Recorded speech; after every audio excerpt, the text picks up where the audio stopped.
Uy, uy, hoy! Mga buddy, for today's video, narito tayo ngayon sa bypass ng Candelaria. Kaway-kaway naman sa mga nandito ngayon, nakapila ng mga apakotak driver, mga driver. Shoutout sa inyo dyan, mga idol. Yan, mahaba ng pila sa likod. Yes, buddy, oh.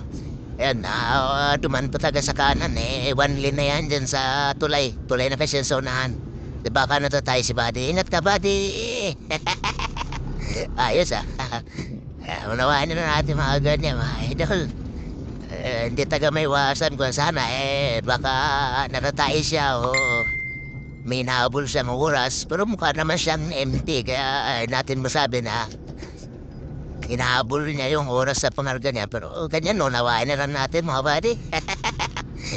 Yun talagang pinaka-importante niyan. Pero sana kung wala naman tayong hinahabol, yung sa hilig lang talaga natin, no, nakasanayan natin ganyan na kahit nakapila na yung mga kapwa natin, truck driver o driver, wala tayong pakialam.